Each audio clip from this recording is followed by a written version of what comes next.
Hola, buenas noches. Buenas noches. Estamos ya aquí en vivo, estamos aquí con la doctora Diana Rico para hablar sobre un tema sumamente importante, un tema del que no se habla, del que no nos gusta hablar.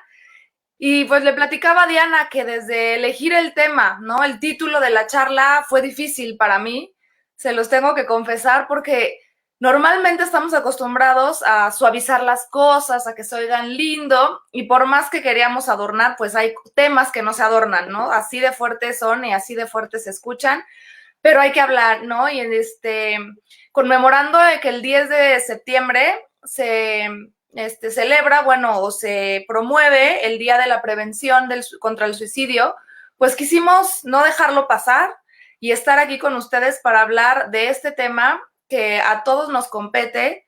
A veces creemos que está muy lejano a nosotros, pero cada vez nos vamos dando cuenta que pues puede estar más cercano de lo que creemos. Cada vez conocemos a gente cercana que ha vivido este tipo de situaciones y como bien me decía hace un rato Diana, pues la única muerte que se puede prevenir. Entonces, si estamos informados, podemos hacer mucho. Muchas gracias, Diana, bienvenida. Encantada. Muchas gracias por la invitación, María Elena. ¿Todo se oye bien ahí? Espero que todo se oiga bien, recibir alguna respuesta porque luego esto de las redes, creo que ahí estamos. Nada más que alguien nos ponga si estamos siendo escuchadas.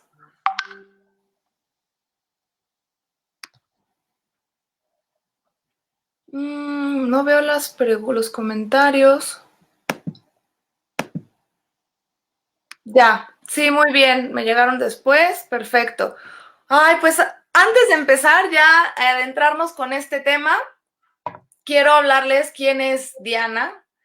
La verdad es que toda su experiencia, su área de expertise, sus estudios la respaldan para estar hablando sobre este tema tan importante. Y bueno, Diana es doctora en psicología, maestra en terapia familiar, es terapeuta de pareja, niños y adolescentes. También tiene estudios en la parte de tanatología y es terapeuta médico familiar, suicidóloga, que este término yo en lo personal no lo había escuchado, que hubiera alguien tan específico, pero está padrísimo tenerte aquí. Se dedica también a la consulta privada y consulta dentro de los hospitales y ha publicado y presentado trabajos sobre muerte, suicidio, fototerapia y prácticas narrativas en foros tanto nacionales como internacionales. Y en nuestra página de firstyears.com.mx les vamos a estar compartiendo en el blog unos artículos que nos va a compartir Diana, que ha escrito sobre este tema. Y es docente y supervisora en el Instituto de la Familia y en otras instituciones. Así que bienvenida y muchas gracias, Diana. Vamos a hablar del suicidio. Muchas gracias, María Elena. Y como bien decías, ¿no? Hasta nombrar el suicidio es así como, hoy no queremos hablar porque no vaya a ser que por ahí nos ronde cerca. Pero precisamente hay que hablar del suicidio porque pues tenemos a lo mejor la posibilidad de detectar algo y poder evitar el suicidio.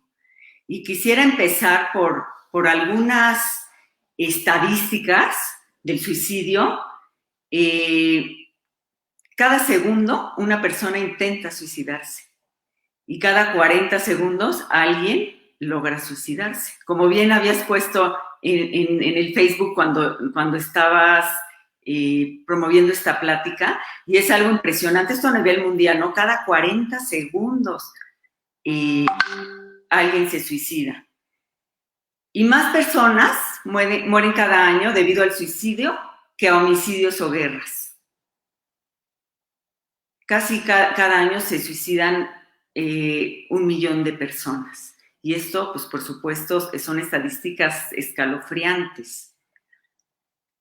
Por cada 100,000 habitantes, 15 se quitan la vida y las tentativas de suicidio son hasta 20 veces más frecuentes.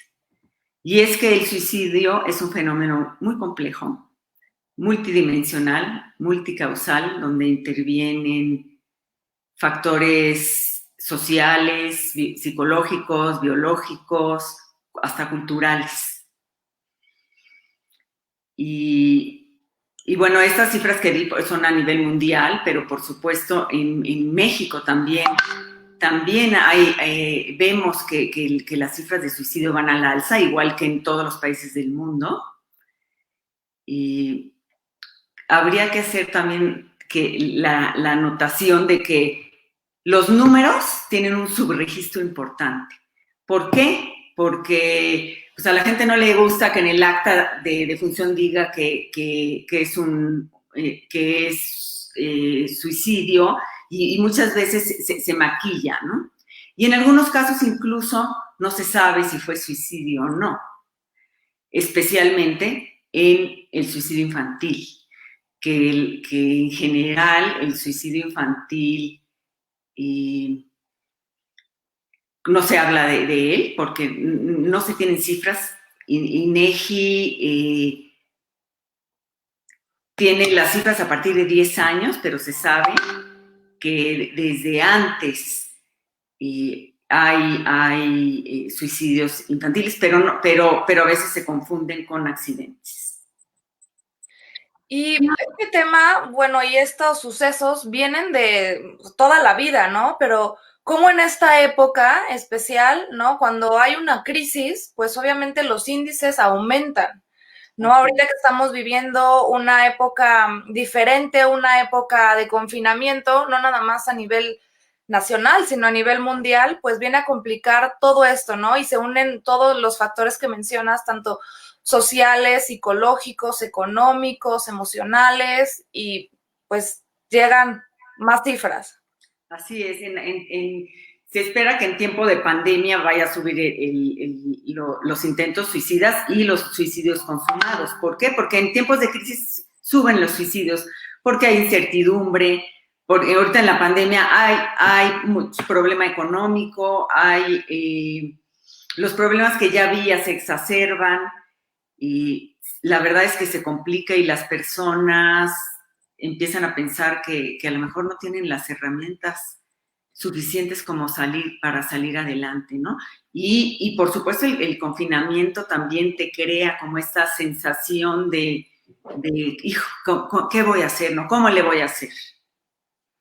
Y en México hay ¿por qué la gente se suicida más? ¿Tiene que ver con factores biológicos, psicológicos, económicos? ¿Hay algunos que sean mayores? En México y yo creo que en todos lados, las causas son causa amorosa, incluso hasta bastante chicos, que no me hizo caso la niña que quería, ¿no? Y bueno, en la adolescencia, muchísimo.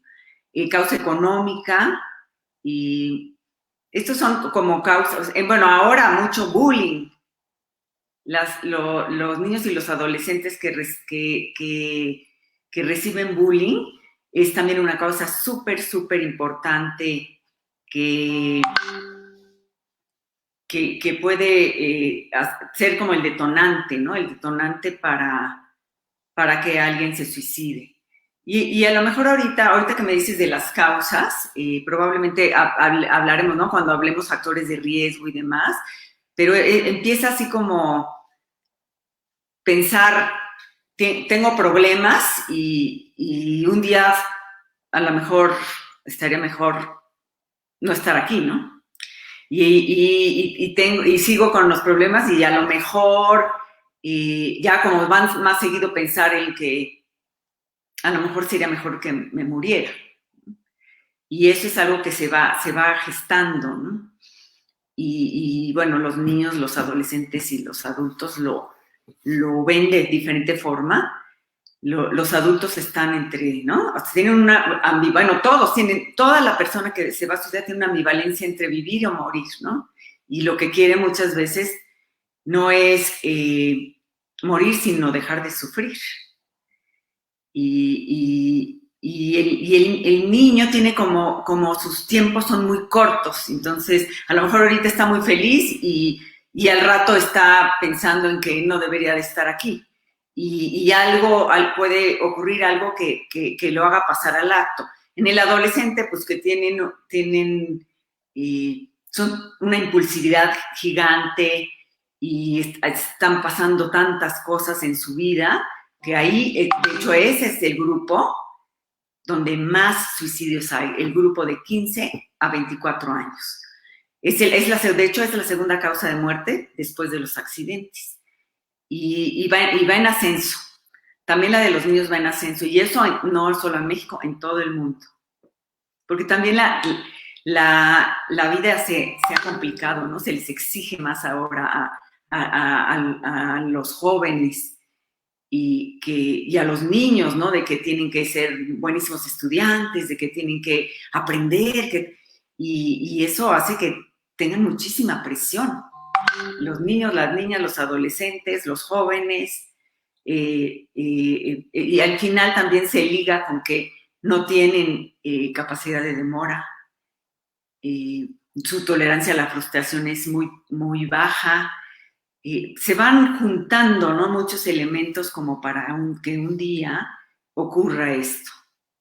Y esto que dices, ¿no? No es que quieran morirse, es que quieren dejar de sufrir y en la muerte encuentran una salida. Entonces, ¿qué tan grande es el sufrimiento que ya no tienen herramientas, ya no se pueden agarrar de nada para seguir viviendo? Y esto es fuertísimo, ¿no? Fuertísimo. Y cuando hablas de suicidio infantil, bueno, si de por sí el tema es complicado y es fuerte, con los niños, o sea, ¿cómo? ¿Cómo viene esta parte? ¿Desde qué edad empiezan este tipo de actos, Diana? ¿Cómo podemos ir identificando cómo llegan a esto los niños, ¿no? Porque pues un adolescente, un adulto tiene pues más problemas, bueno, más problemas entre comillas, ¿no? Pensamos que a veces, ay, qué padre ser niño porque pues lleva una vida muy linda, cuando en realidad no de todos es así. Así es. Y nada más voy a regresar a que dices, sientes que no tienes herramientas. Lo peor de todo es que todas las personas tenemos muchas herramientas, ¿no? Yo trabajo en un hospital público y a veces llegan con unas historias así tremendas, ¿no? De entrada, uno de los de la familia, de que es un niño, tiene un problema fuerte de enfermedad. Y luego hay problema económico, hay muchas veces problema de violencia, de adicciones, son muy multiproblemáticos y a veces dices, híjole, qué difícil, y siempre encuentran herramientas, ¿no? El chiste es acercarse a alguien que les pueda como dar esa luz. Y claro, en el niño te impresiona, como bien decías, María Elena. Perdón, me voy a regresar un poquitito antes de empezar con los niños. Okay. ¿Qué hay ahí? ¿Cuál es la diferencia entre los que sí encuentran herramientas y los que de verdad ni por dónde le vean y entonces recurren a esto? ¿Cuál es la diferencia entre este tipo de personas? Pues en realidad no se sabe, porque hay familias que tienen de verdad muchísimos problemas y le van encontrando, ¿no? Y hay familias que aparentemente no tienen tanto problema y les es difícil, son por momentos, ¿no? Pero si tú ves las familias que yo veo en el hospital, ¿no? Que hay violencia, abuso, negligencia, dices, ay, pues muchas veces es más fácil que eso ocurra, aunque no necesariamente. En mi experiencia, he visto familias muy amorosas en donde alguno de los hijos se ha suicidado. Y eso extraña, ¿no? Una vez una persona me decía, y yo misma, ¿no? Que su hija se había suicidado, decía, yo misma pensaba que pasará en esa familia que algún hijo se suicide. Y pues no, en realidad a veces sí son muchos problemas los que se viven y a veces no, es una familia amorosa, pero la persona percibe problemas pues, de muchos índole, ¿no? Desde profesional, escolar, y no sé, de que no es, desde no soy delgada, no soy guapa, no soy, o sea, son percepciones, ¿no? De las personas que no van viendo recursos. Y la verdad sí que si encuentran una persona que les pueda dar como esa luz, y puede ser un terapeuta, pero también puede ser una persona que se acerque, ¿no? Una maestra o en la misma familia alguien que los escuche. Por eso hay que estar súper, súper atentos. Y yo creo que en este caso, ¿no? Que dices, no siempre es la familia, que a lo mejor hay que sufre violencia, que hay algún problema demasiado grande como para no sentir que no lo puedes afrontar. Ahí podría venir también a la cuestión biológica, ¿no? A lo mejor una depresión, algún trastorno mental. Sí, en la parte biológica se ha visto que el mecanismo de serotonina del cerebro, que es lo que como regula el humor, muchas veces está muy bajo. Se ha visto que en las personas que murieron por suicidio es muy pequeño. Y luego en las familias se da, ¿no? Que tienen la serotonina baja. Y si tú revisas, hay también muchas familias que se encuentran muchos suicidios, ¿no? Que el abuelo y luego que el tío y por eso en una terapia, sobre todo en una terapia familiar, se explora tres generaciones, ¿no? Donde, y a veces ni siquiera se sabía, porque como es un tema tabú, de repente se van encontrando que había habido más suicidios en la familia, ¿no? En alguna ocasión incluso un niño, que yo los veía en terapia familiar, un día que lo vi a él solo, me decía que él tenía como estas ideas, entonces yo le dije, esto lo tienen que saber tus papás, ¿no? Desde el principio cuando yo veo a niños les digo, hay confidencialidad entre tú y yo, pero yo puedo romper, y les explico lo que es la confidencialidad, ¿no? Y yo puedo romper esa confidencialidad si veo que está en peligro tu muerte, tu vida o tu integridad. Y en eso, ya habíamos dicho que entonces la siguiente vez íbamos a abrir el tema, pero estábamos así, y yo cuando algo sucedió que yo dije, ¿alguien ha pensado en esta familia en morirse? Y le daba y dijo la mamá, yo ya me intenté suicidar 2 veces y no lo sabía. Y son estas historias de secretos, estas historias de esto ocurre, pero no sabemos que en las familias van haciendo como un tejido bastante complicado. Qué complejo. Y aquí en esto que dices ya hay un factor de riesgo, ¿no? No que vaya a ser, pero si el nivel de serotonina es bajo, ¿no? Y hay antecedentes familiares, ¿cómo se puede saber que tenemos un nivel bajo de serotonina con una persona? O sea, por ciertas cosas, ciertas conductas. Bueno, se puede saber, en realidad no se puede saber tal cual se hace a veces en la autopsia, ¿no? Pero sí hay focos rojos, de ver que, no como alguien puede tener alguna depresión. No sé si después de una vez hablamos de estos focos rojos. Mejor después, es que es un tema tan amplio, sí, nos vamos yendo de una a otra, pero podemos seguir ahora sí con la parte del suicidio infantil, que era algo también que nos habíamos quedado. El suicidio infantil, pues es algo que no se conoce mucho y ocurre, primero voy a hablar un poco de la concepción del suicidio en el niño. Y no se puede hablar de la concepción del suicidio en el niño sin hablar antes de la concepción de muerte.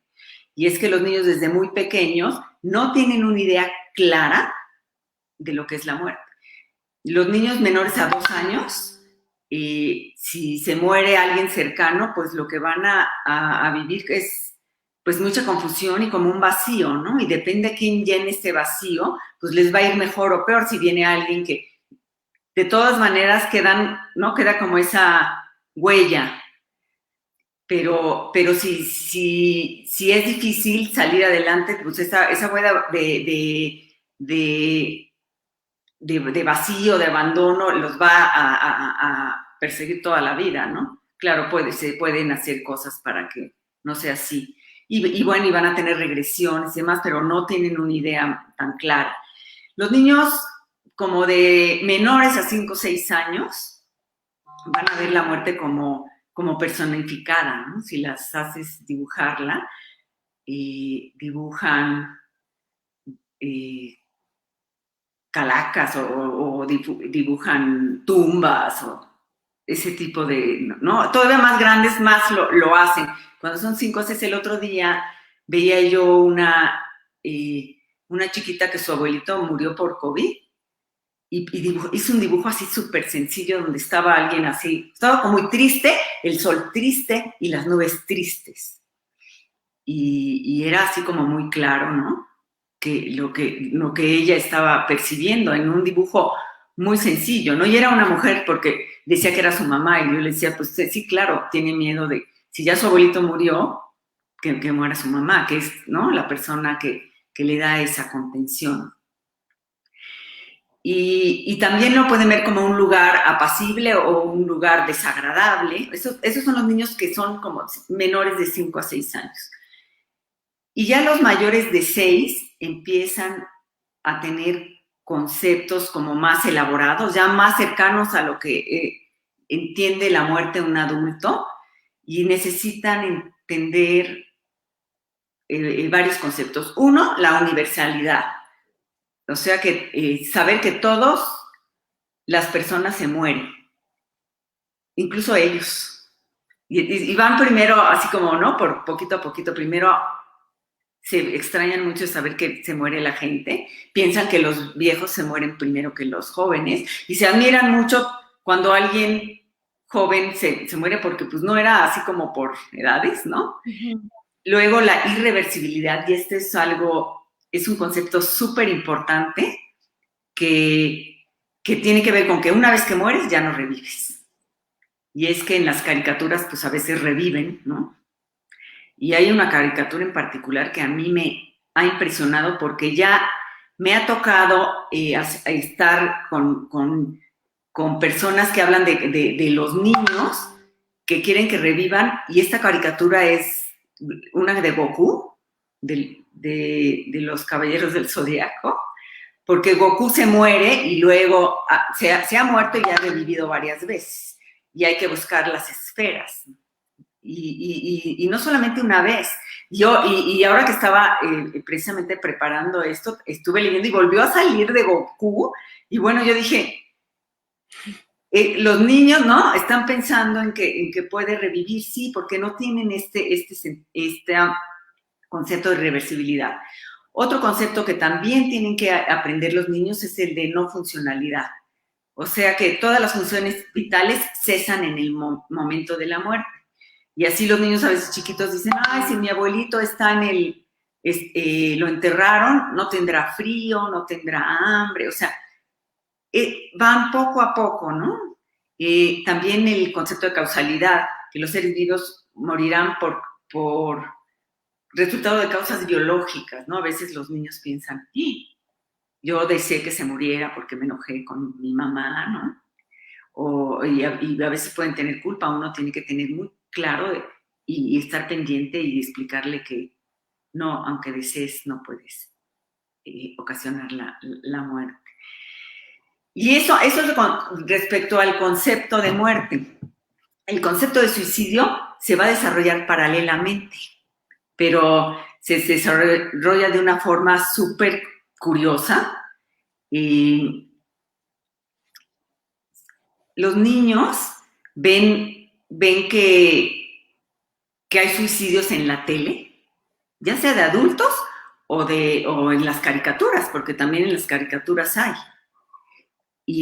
O también a veces escuchan a los adultos, y entonces ellos van encontrando entre que van haciendo sentido a su concepto de muerte, van escuchando que también existe algo de como de matarse, ¿no? Y bueno, y algunos saben de la palabra, ¿no?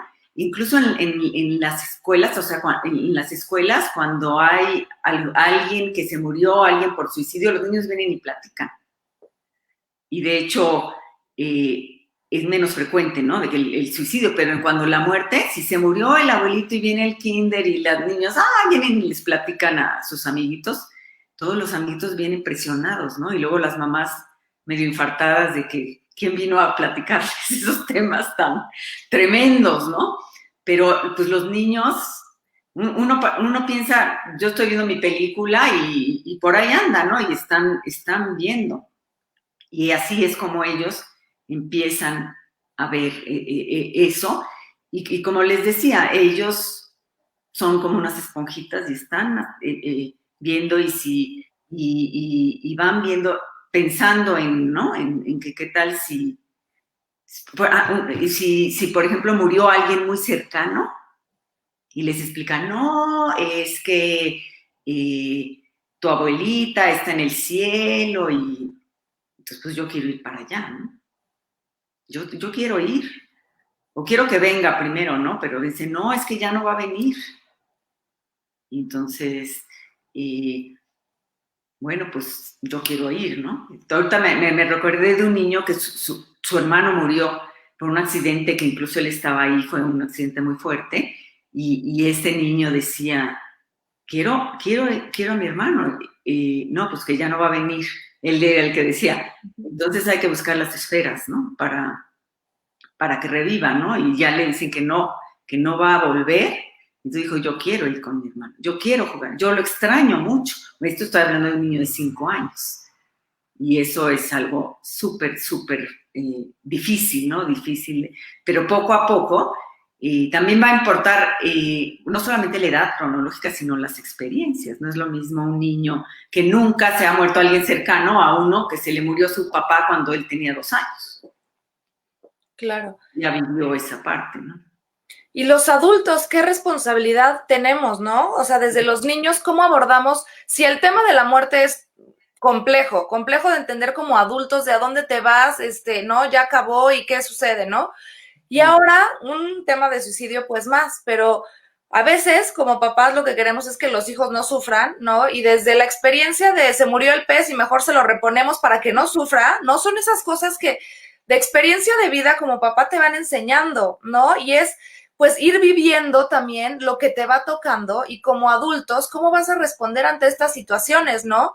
Claro. Y decías también los programas, o sea, a mí hay el Fortnite o algunos que están ahorita muy de moda, donde el objetivo es matar, ¿no? Y se meten a bares y se matan, o sea, y entonces es tan fácil, ¿no? O sea, estoy tan accesible a tener estas herramientas y a matar y reviven y que yo creo que esto también viene a complejizar todo este asunto. Por supuesto. Y lo que decías de las mascotas es súper importante. La muerte de mascota, lejos de, digo, es algo durísimo, no solamente para el niño, para la familia, pero es también la oportunidad de irle explicando de lo que es la muerte, ¿no? Los papás exactamente lo que dicen es, no, corre y compra uno nuevo, ¿no? Un perrito, no te preocupes, ya ven a qué horas se reemplazan, ¿no? Y ese es el problema, los seres vivos no se reemplazan. Y también con las plantas se puede explicar, pero con los animales es muy claro. Y tenemos que tomar esas oportunidades, ¿no? Y también cuando alguien de la familia o al amiguito que se murió, alguien cercano, pues también podemos empezar a acercarlos a estos temas que nosotros con muy buena intención les queremos quitar las piedras en el camino a los hijos y no nos damos cuenta que precisamente todas esas piedras en el camino les enseñan mucho y las tienen que ellos ir resolviendo estos retos que les da la vida, porque es como van a ir aprendiendo. Sí, porque pues es el pececito, pero el día que sea el abuelo o un familiar, no hay manera de reemplazar, ¿no? Y cuando son chiquitos, de verdad, si uno tiene herramientas y tiene la capacidad de comunicar esto con sus hijos, es más fácil, a veces hasta los niños que lo tomen de manera natural y de que entiendan este ciclo de la vida, ¿no? De cómo los seres vivos tenemos este ciclo y pues ya se fue, ¿no? O sea, me ha tocado también ver que es más fácil para ellos de alguna manera elaborarlo o entenderlo que nosotros los adultos que podemos llegar a ser más complejos y darle vueltas al asunto. Ellos lo ven como, ok, se murió, y además a veces tardan de ver, pero ven como cómo reaccionamos, ¿no? No, pues todos lloran, o todo, no, es tremendo. Si tú de entrada exploras, tienen una forma como mucho más natural de verlo. Los que traemos ya también más cosas somos nosotros y tendríamos que estar como muy atentos a ver qué es lo que ellos están pensando, qué están dibujando, qué están jugando, para ver cómo están haciendo sentido a esto que están viviendo. Se oyó un poquito cortado, no sé si era yo. Creo que ahí está, a ver. Creo que ya, a ver. Ahí está. ¿Me oyen bien? Pero no sé si Un oye. poquito. ¿Me escuchas, Diana? Yo sí te escucho muy Sí. bien. Ah, es que te oí un poquito cortado, pero creo que ya. Ok. Si no, si se corta algo, me dices para repetir esa partecita, ¿no? Sí, sí, se oía medio borroso, pero sí se alcanzó a oír, ¿no? De cómo manejamos la muerte con los niños y que lo pueden ellos elaborar de a veces mejor manera de que nosotros los adultos. Ok. Y entonces, ¿a partir de qué edad pueden, o sea, se ha visto? Yo sé que a lo mejor no hay tantos números ni cifras, pero ¿en qué momento empieza un niño a lo mejor a pensar en este tipo de ideas que puedan consumar? La muerte, o sea, como ya con todos estos conceptos y demás, está como alrededor de los 9 años. De hecho, se dice que entre los 6 y 9, ¿no? Porque depende de muchas cosas. Pero suicidios de niños se han visto desde los 5 años, o sea, están registrados. El problema en INEGI registra a partir de los 10 años. Pero Realmente no hay información de 10 años, de antes de los 10. pero sí hay casos registrados, ¿no? De niños que desde los 5, 7, ¿no? 5, pues hay obviamente pocos, pero conforme más te vas acercando, si empiezas a ver, ¿no? O sea, que sí hay casos desgraciadamente, ¿no? De suicidio infantil. Y aquí como papás, ¿qué podemos hacer, Diana? O sea, hablando de suicidio, o sea, estamos en un tema que a lo mejor nunca creímos que podría pasar con nuestros hijos, pero como papás, ¿qué podemos hacer para prevenir, ¿no? Sobre todo en el infantil. Pues de tener de entrada como trabajar sobre un vínculo, ¿no? Que el niño tenga un apego seguro, que tenga confianza en los papás, que se sienta que puede confiar en ellos desde pequeños y estar muy atentos y muy abiertos a lo que les ocurre, ¿no? Desde conocer a nuestros hijos, porque pues todos los hijos son diferentes, conocer a sus amigos, conocer lo que les gusta y estar muy atentos a que de repente le gustaba esto y ahora ya no, y ahora está retraído y ahora ya no quiere ir con los amigos. O sea, hay cambios que son muy, muy concretos y que nos pueden dar así como un foco rojo, es decir, hay que explorar porque algo está pasando, ¿no? Pero, pero bueno, lo ideal es que desde pequeñitos tengan como ese contacto, ¿no? Y esta confianza con los padres. Y qué importante, ¿no? Este apego seguro del que hablas, pues se forma desde el nacimiento, ¿no? Y este apego a seguro puede hacer la diferencia en un mal momento, ¿no? En tener, porque todos pasamos por momentos difíciles, pero esto le va a hacer que tenga herramientas, que tenga una persona, ¿no? Como ir a tocar base de aquí estoy seguro, aquí estoy bien, ¿no? Ir y regresar tal cual.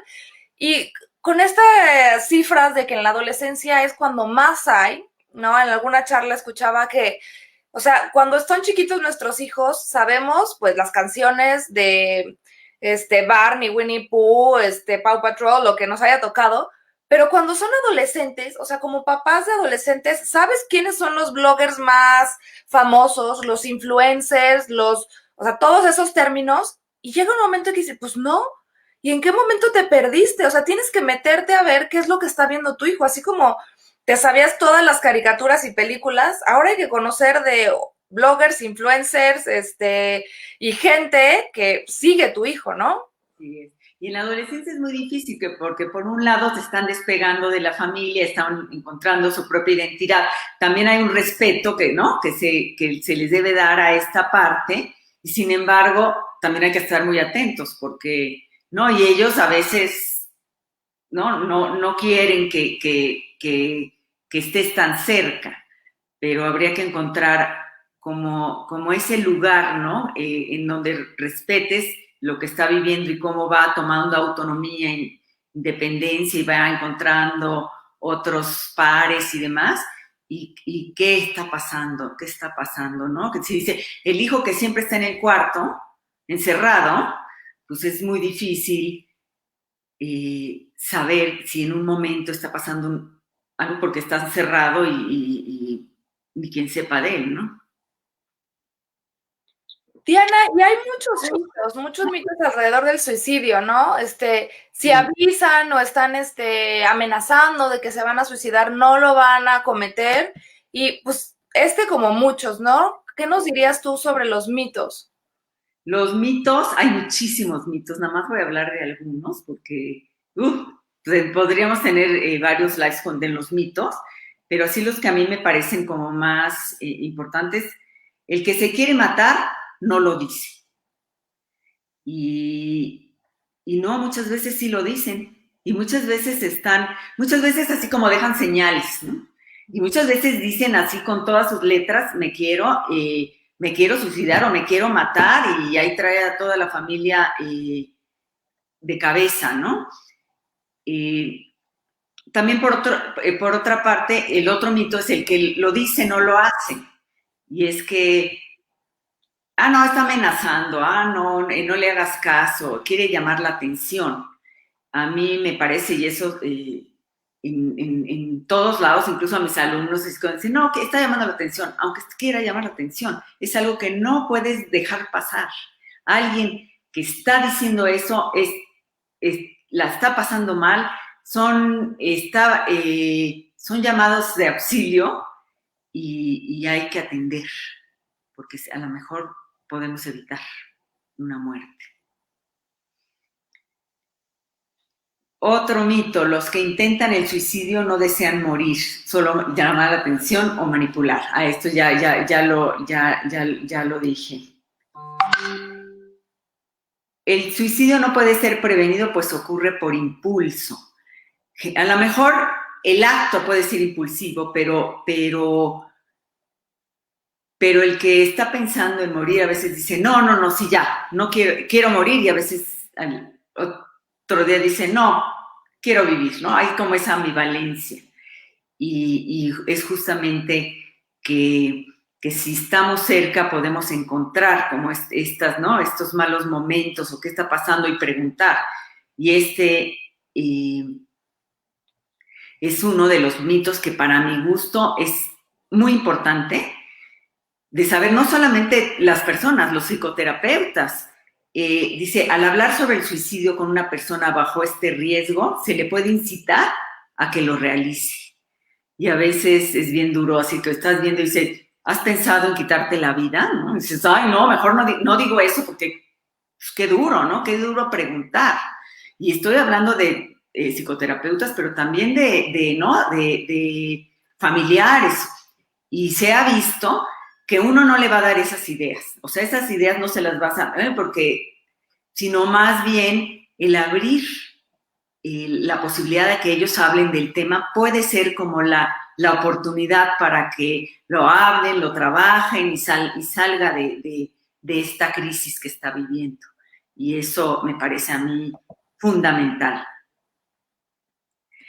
Otro mito que también me parece importante es la persona que ha cometido un intento de suicidio no va a cometer otro. Y es justamente al revés. Cuando uno valora riesgos suicida y ve si ya ha habido intentos suicidas, el riesgo es mayor. Porque ya lo intentaron una vez, a lo mejor en la siguiente lo van a consumar. Entonces hay que estar súper atentos a eso. También otros mitos son la persona que se suicida es un cobarde o la persona que suicida es un valiente. Y así piensa la gente, ¿no? Algunos piensan que es un valiente y algunos piensan que es un cobarde. Y en realidad, pues no es ningún valiente ni ningún cobarde, es una persona que sufre y a la que hay que apoyar, ¿no? Y esos serían como los mitos, así. Bueno, un mito del suicidio infantil es los niños no se suicidan, porque ya vimos que sí. Sí, ya vimos que, o sea, es un tema que nos compete a todos y que desde los más pequeños, ¿no? ¿Y qué factores de riesgo hay? ¿Cuáles podrías decirnos que son factores de riesgo en esta parte para consumar un suicidio? Hay muchísimos factores de riesgo. El tener una experiencia de pérdida, y puede ser de muchos tipos, desde un conflicto muy estresante como el que los papás se peleen mucho, el que un divorcio de papás,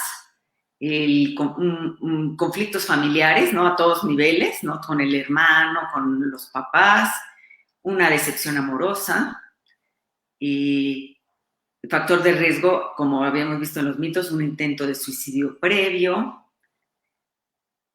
pero también un factor de riesgo es un intento de suicidio o un suicidio consumado cercano, o sea, en un familiar. Porque alguna vez alguien me dijo, que me decía que su mamá se había suicidado, me decía, para mí ahora es como una puerta que puedo tomar, ¿no? Es un camino, dice, no lo estoy pensando, pero es una salida. O sea, me lo decía además como muy, cuando se ha visto que cuando hay suicidios cercanos, hay que también estar muy, muy atentos. Ser víctima de bullying, y eso, el bullying ahora ha cobrado una importancia muy grande, pero si ustedes ven en las redes, hay hasta niños, hay muchos casos de niños que han sido bulleados y por eso se suicidan, y bulleados en la escuela o bulleados también en las redes. Hay que estar también atentos a eso. Otros factores de riesgo: uso y abuso de sustancias y de alcohol. Eso también es un factor de riesgo, y hay veces que también es como un disparador, ¿no? No, pues se tomó se dio una borrachera y entonces intentó suicidarse. Y ahí también pasa una cosa doble, ¿no? Eso puede ocurrir porque tenemos un mal momento, pero también si están medicados, si tienen una depresión, el medicamento psiquiátrico no va con el alcohol, ¿no? Entonces también puede haber ahí algún riesgo. La depresión, por supuesto, es un factor de riesgo muy, muy, muy grande. Muchas personas tienen depresión y no se sabe. En el adulto, pues es una tristeza y a lo mejor estás encerrado en su cuarto y oscuro. Y de hecho, se dice que cuando están así con una depresión tan grande, ni siquiera tienen fuerzas como para intentarlo, pero una vez que mejoran un poquito, es un momento de riesgo. Y en los niños, la depresión a veces no se capta así o sea, sí te ve triste, pero a lo mejor está enojado, a lo mejor nada le parece, y nosotros no captamos, ¿no? Que trae más cosas, porque es muy diferente la forma de ellos de mostrar la depresión. Aislamiento, ¿no? Si alguien se aísla, este es un factor de riesgo gigante en los adolescentes, es muy claro, que algo hay que hacer porque ¿no? Ya no vas a comer, ya no, ¿qué hacemos, no? Y más ahorita en estos tiempos, ¿no? O sea, sobre todo los adolescentes, pues que quieres tener tu espacio, estás en un momento, pues, de crisis normal en la parte del desarrollo, pero estando en confinamiento, pues más, pues estás en todo el día en tu casa y no sales, y mamá y papá están trabajando y todo, o sea, por eso también yo creo que es un momento en el que debemos de estar más alertas a cualquiera de estas señales, ¿no? Sobre todo en adolescentes. Sí, sobre todo en los adolescentes. Y problemas emocionales y de conducta, ¿no? O sea, de repente se portan mal, te mandan a llamar de la escuela, o sea, algo ahí hay, ¿no? Sobre todo a veces son niños que se portaban bien y que de repente algo pasa, eso también puede ser un factor de riesgo. Que haya algo que les dé culpa o vergüenza, a veces ni siquiera sabemos por qué, pero por eso tener este vínculo cercano con el hijo es importante, ¿no? Irritabilidad, por ejemplo, también el descubrir la homosexualidad, ¿no? Y sobre todo en los hombres es algo muy difícil, y sobre todo si viven en familias tan rígidas, ahí también hay un factor de riesgo porque sienten que no van a ser comprendidos. Y básicamente, ¿no? Hay muchísimos factores de riesgo y por supuesto además, pues no es esto o o sea, es muy multifactorial y hay que tomar en cuenta todo esto, ¿no? Y hay también algo que cuando están empezando a regalar cosas, ¿no? También eso es algo, tanto los niños como los adultos, ¿no? Eso es un foco rojo, regalan cosas y regalan cosas muy preciadas, así como, ¿no? Que dices, ¿por qué está ocurriendo eso? Hay también adolescentes o adultos que escriben una carta y que se las cachan, ¿no? Y ahí, pues, por supuesto, encontrar eso es un factor de riesgo muy grande. Básicamente, eso serían como los... Ahora veamos como el otro lado de la moneda, ¿no? Estos son los factores de riesgo, pero ¿cuáles podrían ser los factores de protección? O sea, ¿cómo podemos prevenir todo esto? Pues, en primer lugar, el apoyo familiar, ¿no? Porque en la familia es donde estamos la mayor parte del tiempo y bueno, es donde supuestamente debes sentirte mejor y estar, si tienes el apoyo de tus padres, de tus hermanos, eso va a ser importante. Por eso dicen que las personas que viven solas tienen más riesgo. Ok. Y qué importante el estar en familia y el estar con alguien, ¿no? Somos seres sociales. Yes. Y ahorita lo que está sucediendo es que pues tenemos que estar más solos, ¿no? O sea, si vivimos en familia, pues está la familia nuclear o la familia extendida en el mismo lugar, pero las personas, ¿no? Mayores, o adolescentes que vivían solos, pues ahora están solos y así se están quedando sin la posibilidad de ir a compartir, de ir a tener esta parte social que pues es necesaria también. Necesaria, claro. Eso es algo, ¿no? Como dices, ¿no? Somos seres sociales y pues buscamos, y por eso ahora el Zoom y todo esto pues ha ayudado, ¿no? Pero no es lo mismo estar en la pantalla, aunque sí ayuda mucho, que tener como ese contacto, ¿no? Y sobre todo que se pensaba que esto iba a ser un mes y al final pues va a ser mucho más. Tener bienestar emocional. Si tengo equilibrio emocional, por supuesto, ese es un factor protector, ¿no? Y ya vimos que para tener bienestar emocional se necesita tener apego y se necesita, pues, irlo construyendo, ¿no? Porque se dice, pues bienestar emocional, pero tiene que ver con muchísimas cosas, ¿no? Otro factor protector, buenas calificaciones y éxito escolar. Como en este mundo las calificaciones importan tanto, que yo digo que pues no deberían de importar tanto, ¿no? Sí que bueno que uno pues sí quiere que los hijos sobresalgan y que les vaya bien, pero en mi casa me decían, lo mejor es ser normalito. Creo que sí, como que eso es algo, ¿no? Y al final... pues pueden brillar mucho, pero estas exigencias así, y sobre todo para los niños que se les dificulta, esto es algo que es muy complicado. Bueno, y tener éxito siempre se busca, ¿no? Y éxito escolar, o sea, las calificaciones, y también éxito deportivo y también, o sea, exigimos demasiado.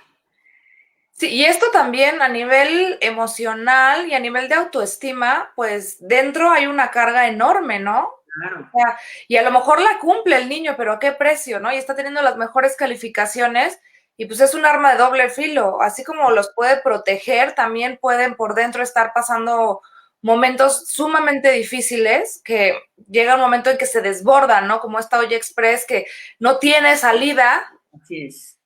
Y sobre todo que dicen, o sea, de repente pueden, y llega un momento que dicen, no voy a poder, y no voy a poder, ¿no? Y por eso es un factor de riesgo aunque vas muy bien, ya sentir que no vas a poder, ¿no? Porque al final todos van a poder, unos mejor, otros peor, pero es ese sentimiento de me exigen, pero yo no puedo dar más, ¿no? Y también apoyo a integración social, o sea, y social me refiero a la escuela, a los vecinos, al club deportivo, o sea, depende, porque finalmente tenemos como muchos grupitos, ¿no? Y estar integrados a esos, pues te va haciendo una persona que tiene más opciones. El tener un apoyo psicoterapéutico o psiquiátrico, pues eso también va a ser importante, porque un profesional pues te puede guiar, puede, ¿no? O sea, ha estudiado, tiene experiencia, también puede ser importante. Y eso no quiere decir que a fuerzas tengan que ir. Cualquier persona, si está viendo que hay riesgos, puede impedir que a alguien se suicide. Y justo aquí tenemos una pregunta de Gaby. Dice, ¿puedo obligar a alguien en que ha observado señales de riesgo a que reciba terapia o es el mismo individuo quien debe pedir ayuda o aceptar tomarla? Y idealmente la persona tendría que estar de acuerdo, ¿no? A veces las mamás son de, ¿cómo le hago para llevarte a mi hijo? Porque no quiere ir, pero le quiere hacer como, ¿no? Como vas a ir a inventan y yo digo, no, no puede ser, porque los niños se enojan, ¿no? Los jóvenes. Ah, me dijeron que iba a ir a platicar con no sé quién y resulta que es una terapia, ¿no? Aunque yo les digo que vengan una vez conmigo y ya con eso tengo como para que ellos vean que la terapia les puede ser muy útil, ¿no? Porque además sienten que si van a terapia los van a juzgar, los van a regañar, y pues al contrario, lo que hacemos es buscar sus recursos, a lo mejor les damos esa contención que están buscando, pero obligarlos, bueno, salvo que veas que sí ya es un riesgo muy inminente, pero son ya casos como muy extremos, ¿no? En donde incluso puede llegar a haber necesidad de que los lleven a alguna hospitalización. Y esto ya en un caso extremo, ¿no? O sea, ya cuando vemos que su vida corre peligro, entonces sí. Sobre todo porque si están en plena crisis no se les debe dejar solos. Okay. Y tienen que estar atentos, pero ya si en un psiquiátrico, en el psiquiátrico le van a nivelar sus neurotransmisores y ya cuando salga va a poder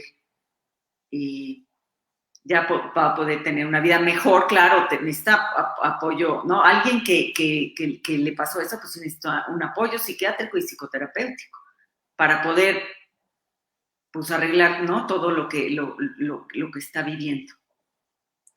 Y los focos rojos, Diana, ¿cuáles serían? Como estos foquitos en los que tenemos que estar atentos, que nos están dando señales que a veces pueden pasar desapercibidas, ¿no? Y un poco también relacionada con los mitos, que creemos que no son necesarios, pero sí nos van dando señales que debemos estar atentos. Uno de los focos más importantes es la irritabilidad, o sea, alguien que se enoja de todo, que no le parece nada. Eso digo, claro que en la adolescencia sí están, ¿no? Y cuando se complican las cosas en una casa, pues también.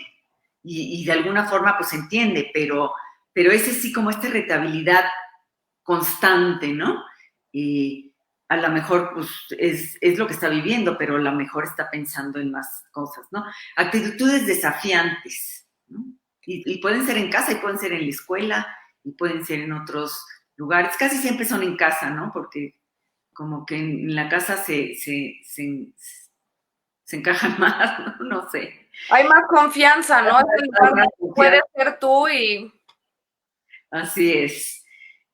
Mucha ansiedad, ¿no? Y la ansiedad se ve desde que están, y hay muchas formas de ver la ansiedad, y sobre todo hay niños muy ansiosos que desde pequeños son, ¿no? Pero si se exacerba esta ansiedad, hay que ver por qué. Si tienen un llanto también sin motivo aparente, o que están llorando en exceso, también a lo mejor está ocurriendo algo, ¿no? Y puede estar ocurriendo que están viviendo un abuso sexual o que están viviendo un abuso de otro tipo. O sea, puede haber de todas maneras, hay que estar atentos a estos focos rojos. A lo mejor no están pensando en un suicidio. Y lo más probable, no lo sé. O quién sabe, no lo sabemos más bien, ¿no? Alteraciones del sueño. Los niños tienen, o sea, desde chiquitos, ¿no? O sea, de aquí a que toman su ritmo, pero a veces tardan poco, o sea, en tomar su ritmo. Y luego hay una edad donde tienen bastante, como en la edad escolar, no tienen tantas alteraciones de sueño, pero si sí las hay, pues hay que investigar por qué. Y bueno, y en todas las edades, si hay pesadillas, bueno, hay pesadillas en una edad también, ¿no? De los niños, que es común, pero el que no puedan dormir son focos rojos de ver qué está ocurriendo, ¿no? A lo mejor es algo que le ocurrió en la escuela ese día, pero hay que estar muy atentos. Cambios repentinos de conducta, ¿no? Si era el niño o la niña que se portaban bastante bien y de repente cambian, ¿no? Enuresis y encopresis. Eso también, ¿no? El niño que ya había pasado ese periodo y que de repente vuelve a no poder avisar, y eso también algo está pasando. Las autoagresiones, eso también. Antes había, yo siempre veía que y concretamente las autolesiones, ¿no? Que decían, ay, no, es una moda, ¿no? Pero, pues sí, es una moda porque mucha gente lo hace, pero yo siempre veía que había como, ¿no? Como una relación muy directa y ahora ya está documentado incluso en muchos lados de que eso puede ser, ¿no? El problema es saber si esto podría estar ligándose, pero en muchas ocasiones así es. Y bueno, otra que ya hablamos se puede ser víctima de bullying.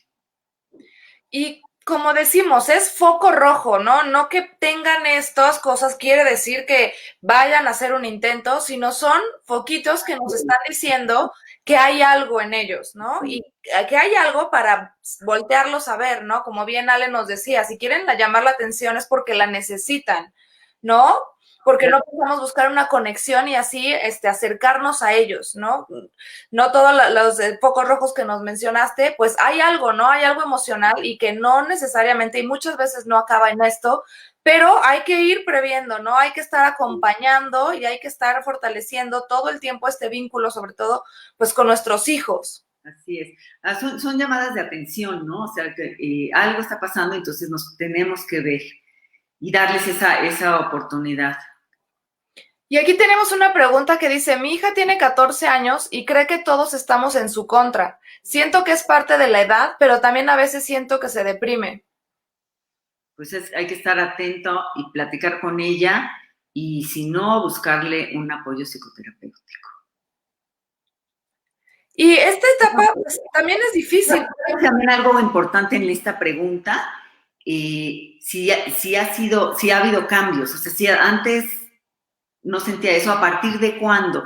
¿Qué ocurre? Y si ocurrió algo, que a partir de ese momento empieza a sentir que todos están en su contra y que tiene depresión, porque aparte la depresión es difícil de detectar porque como ya la normalizamos, decimos, ay, estoy deprimida, y no es fácil, ¿no? Y al final alguien de 14 años y también tiene, ¿no? O sea, de repente está muy triste, de repente está feliz, de repente enojado, o sea, eso es natural.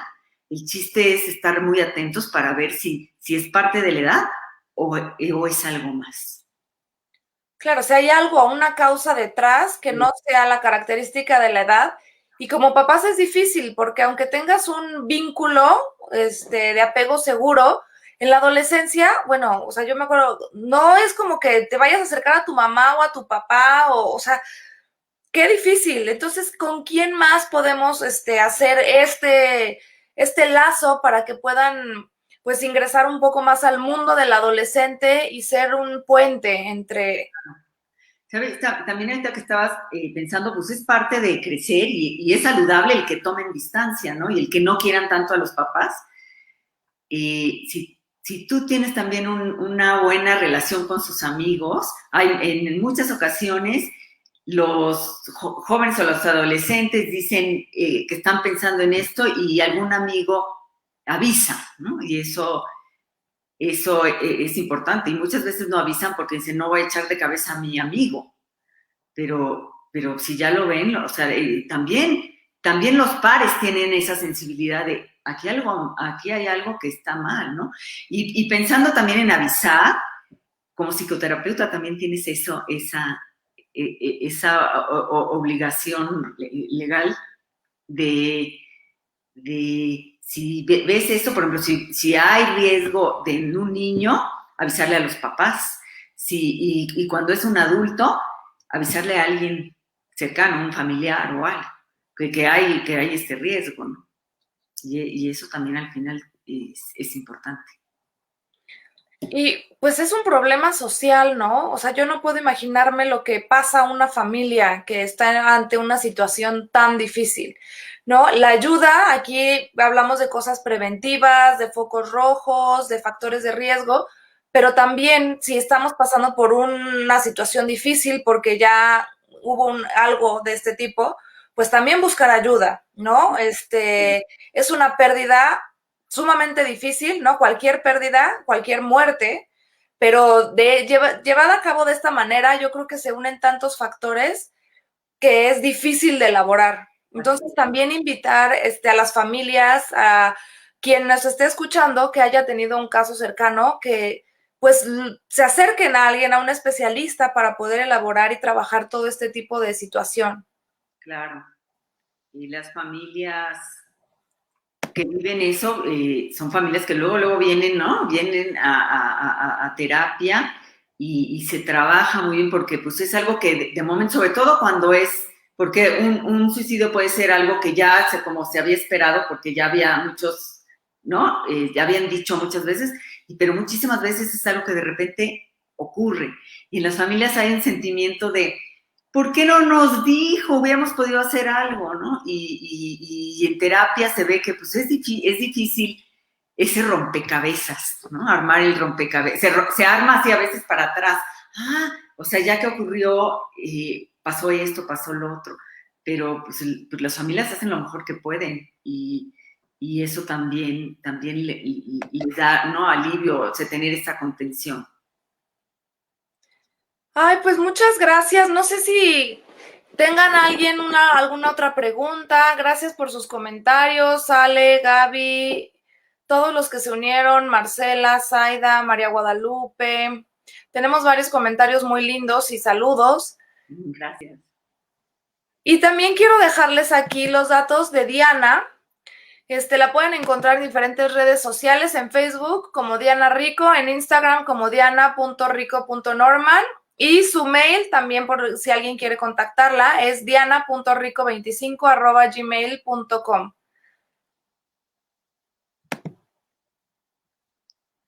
Y dicen que muchas gracias. Te agradezco muchísimo, Diana, por haber estado aquí con nosotros en First Years, compartir este tema, platicarnos. Y bueno, fue muy enriquecedor todo lo que nos compartes sobre el suicidio. Muchísimas gracias, María Elena, por la invitación, por esta charla y bueno, gracias por supuesto a todos los que se conectaron y a los que comentaron. Voy a revisar sus comentarios. Y van a quedar grabados para que también, si creen que hay alguien que le pueda interesar el tema, les digan que se van a meter, va a quedar grabado y también lo vamos a estar compartiendo por YouTube. Perfecto, muchas gracias. Que estén muy bien, gracias Diana, estamos en contacto. Gracias. Buenas noches, gracias a todos los que se unieron. Bye. Bye.